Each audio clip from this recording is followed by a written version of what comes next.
कुछ लोग जानना चाहते हैं 3 प्रकार के कर्म कौन है, 3 प्रकार के ताप कौन है, 5 प्रकार के क्लेश कौन है, 5 प्रकार का कोष क्या है और 3 प्रकार का शरीर क्या है, 3 प्रकार का, ये सब शास्त्रों के जो पारिभाषिक शब्द हैं इनकी व्याख्या समझना चाहते हैं।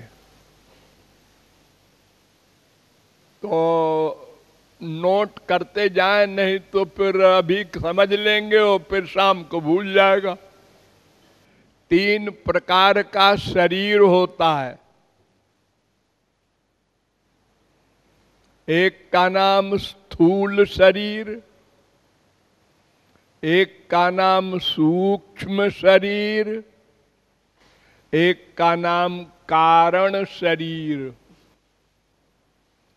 तो स्थूल शरीर तो आप लोग जानते ही हैं, ये जो आपका है, ये हट्टा कट्टा मोटा लंबा चौड़ा हाड़ मांस का, ये स्थूल शरीर है।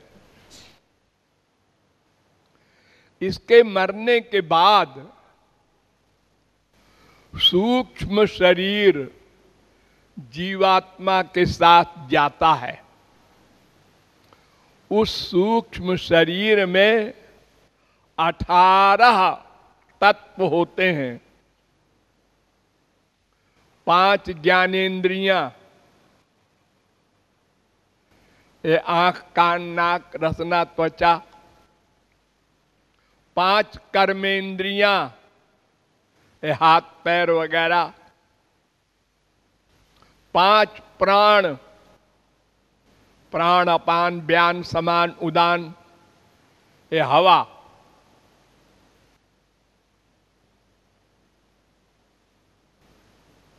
कहते हैं ना दम तोड़ दिया, माने हवा जो ले रहा था वो बंद हो गई। एक मन, एक बुद्धि, एक अहंकार,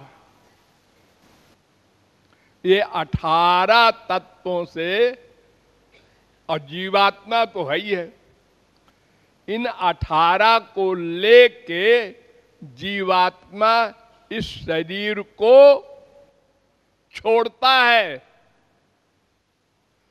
छोड़ने के बाद इसको लेता है, ऐसा नहीं, इसको लेके फिर इस शरीर को छोड़ता है, मरता है, जिसे कहते हैं आप लोग।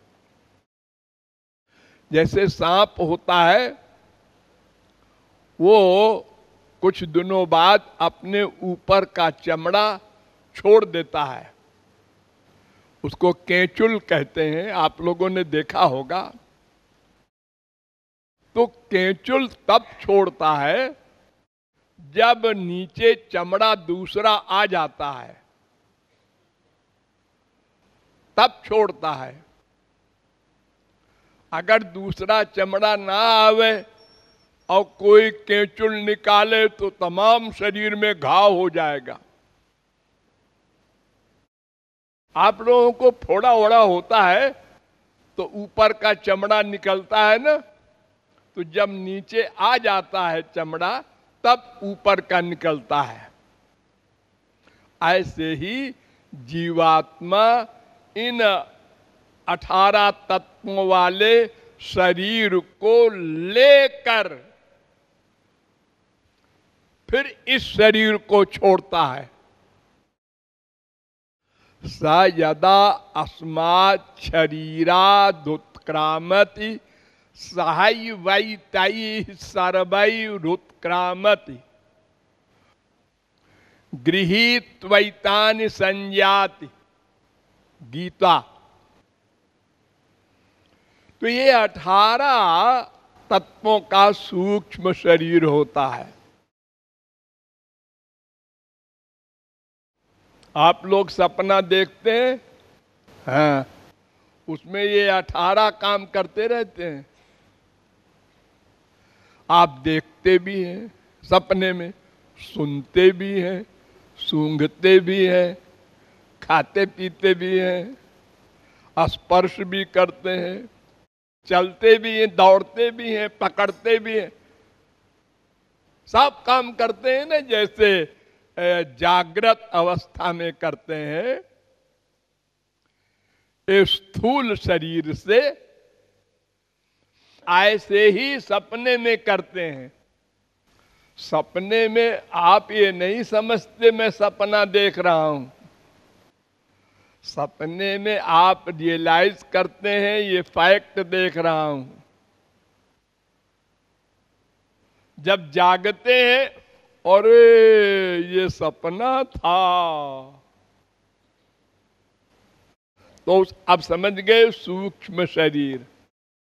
और कारण शरीर जो होता है वो वासना का होता है।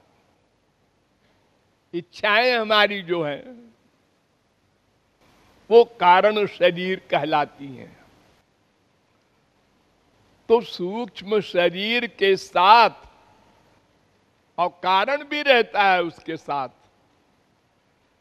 जीवात्मा निकलती है, माने मरता है आदमी।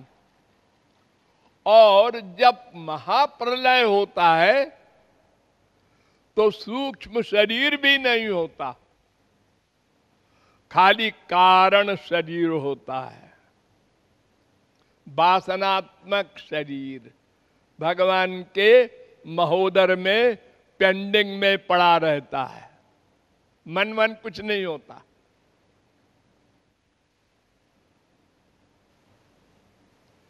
ये तीन शरीर समझ में आ गया आप लोगों के? हाँ, अब 5 कोष समझिए। स्थूल शरीर जो आपका है, ये जो आप जिसमें आप चल फिर रहे हैं, इसको कहते हैं अन्नमय कोष। ये नंबर 1, ये पहला कोष है। और 5 कर्मेंद्रिय और 5 प्राण, ये वायु, ये 10 नंबर 2 प्राणमय कोष। 1 मन, 5 ज्ञानेंद्रिय, आंख कान वगैरह, ये मनोमय कोष। 5 ज्ञानेंद्रिय, 1 बुद्धि, ये विज्ञानमय कोष।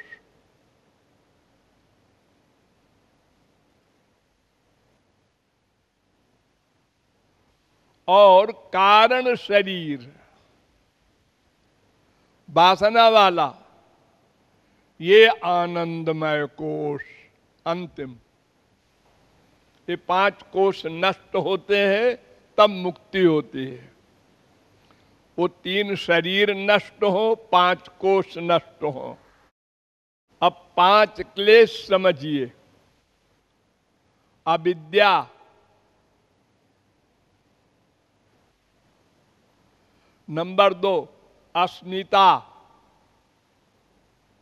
माने अहंकार। राग माने अटैचमेंट। द्वेष माने दुश्मनी। अभिनिवेश माने मृत्यु का भय। ये 5 कष्ट पंचक्लेश कहलाते हैं।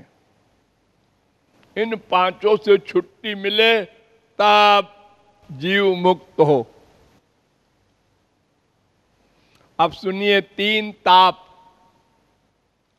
नंबर 1 आध्यात्मिक, नंबर 2 आधिदैविक, नंबर 3 आधिभौतिक। आध्यात्मिक ताप 2 प्रकार का, एक शारीरिक, एक मानसिक। तो शारीरिक ताप क्या? शरीर के रोग, ये तमाम जो होते हैं, डायरिया, फीवर, कैंसर। और मानसिक रोग क्या? काम, क्रोध, लोभ, मोह, ईर्ष्या, द्वेष, ये मन के रोग, ये आध्यात्मिक ताप है। और आदि भौतिक ताप जो सर्दी गर्मी आदि से मिलता है, लू लग गई मर गया, बहुत ठंड लग गई मर गया। आदि दैविक ताप जो दूसरे के द्वारा मिलता है, बिना कारण दुष्ट लोग कष्ट देते हैं, ये 3 प्रकार के ताप होते हैं। और 3 प्रकार के कर्म होते हैं। नंबर 1 संचित, नंबर 2 प्रारब्ध, नंबर 3 क्रियमाण। तो संचित कर्म जो होता है वो अनलिमिटेड, अनंत है। अनंत जन्मों के हमारे पिछले कर्म का स्टॉक, वो अनंत पाप अनंत पुण्य है उसमें, क्योंकि जन्म ही अनंत हो चुके। हम लोगों की शुरुआत नहीं है कोई, अनादि है। उस संचित कर्म से थोड़ा सा भाग भगवान इस जन्म के लिए निर्धारित कर देते हैं और स्वयं भोगवाते हैं अंदर बैठकर। वरना कोई क्यों भोगे? अपने बस में हो तो वो फाइल जला दे हम लोग। वो अंदर बैठ के भोगवाते हैं, अच्छे कर्म का भी फल, बुरे कर्म का भी फल। अगर आप कहें बड़ी बुरी बात है, बुरे कर्म का फल देते हैं, तो अगर बुरे कर्म का न दें तो मतलब अच्छे का भी न दें, फिर क्या करोगे? फिर भगवत प्राप्ति कैसे करोगे? इसलिए वो दोनों का फल देते हैं। बुरे कर्म का फल देकर होश में लाते हैं। होश में है, नशे में न रहो। ओ जिस माँ से प्यार करते हो वो भी स्वार्थी है, जिस बाप से प्यार करते हो, जिस बेटे से प्यार करते हो, ये सब मतलबी है। और जब तुम छुट्टी करोगे संसार से, ये सब नमस्ते करेंगे यहीं बैठे बैठे। अगर कोई साथ में जाने को जहर भी खा ले तो जा नहीं सकता, जाएगा अपने अपने कर्म के अनुसार अलग अलग। हाँ, बहुत से ऐसे प्रेमी होते हैं जिद्दी कि अगर हमारा बेटा मरेगा तो हम भी मर जाएंगे साथ में, हमारा पति मरेगा तो हम भी साथ में जहर खा के मर जाएंगे। मर जाओ, हो सकता है, लेकिन मर जाने के बाद भूत प्रेत बनोगे और साथ नहीं जाओगे। सब जीव अपने अपने कर्म के अनुसार अलग अलग जाएंगे। सब न मां न बाप न बेटा न बेटी, कोई नहीं। तो प्रारब्ध थोड़ा सा भाग होता है जिसको भगवान भगवाते हैं, वो भोगना पड़ता है। सिद्ध महापुरुष को भी और मायाबद्ध को भी, सबको। सिद्ध महापुरुष को फीलिंग नहीं होती और माइक को दुख मिलता है, इतने अंतर है। दोनों का बेटा मरेगा टाइम पर, बाप मरेगा टाइम पर। संसारी अभाव, दुख, अपजश सब होता रहेगा प्रारब्ध के अनुसार। हाँ, उसको फीलिंग नहीं होगी बस। और एक होता है क्रियमाण कर्म, जिससे संचित बना, जिस संचित से प्रारब्ध आया, इस सब कर्मों का जो वर्तमान कर्म है उसको क्रियमाण कर्म कहते हैं। इस जन्म में जो हम करते हैं अच्छा बुरा, हमको कर्म करने का अधिकार है। प्रारब्ध का मतलब ये नहीं होता कि सब कर्म हमारे प्रारब्ध के अनुसार होंगे, वो थोड़ा सा कभी कभी आता है, बाकी हमको कर्म करने का अधिकार है। ये 3 प्रकार के कर्म होते हैं। तो 3 प्रकार के कर्म, 3 प्रकार के शरीर, 5 प्रकार के क्लेश, 3 प्रकार के ताप, 5 प्रकार का कोष, ये सब आप लोगों को बता दिया गया।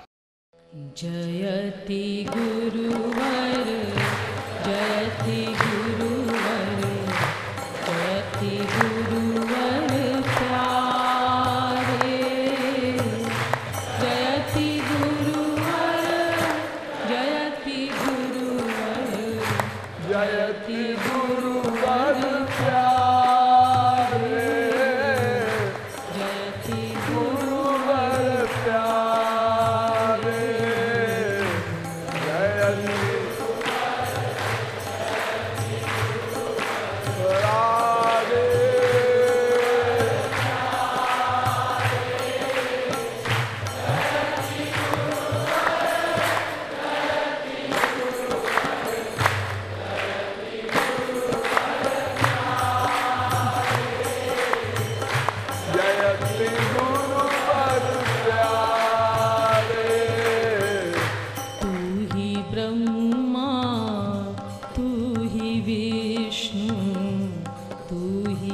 शंकर प्यारे, तू ही ब्रह्मा, तू ही विष्णु, तू ही शंकर प्यारे, तू ही शंकर प्यारे। ब्रह्मा तू ही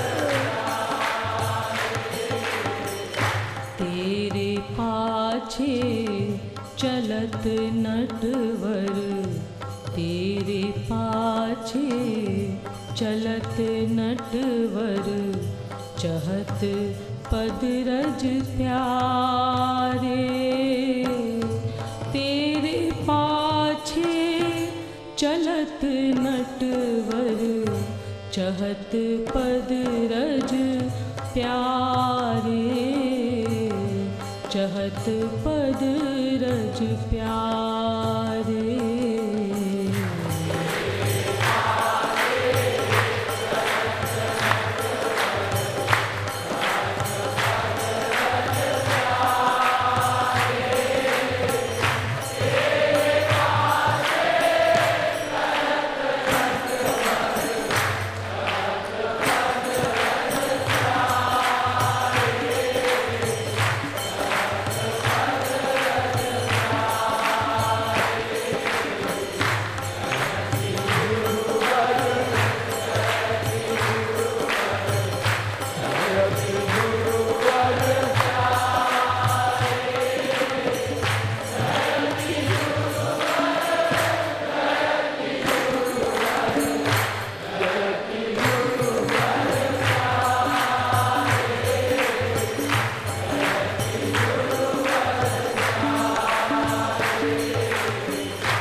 हरि ही भावे शुद्ध जन तुहि पतित भावे प्यारे।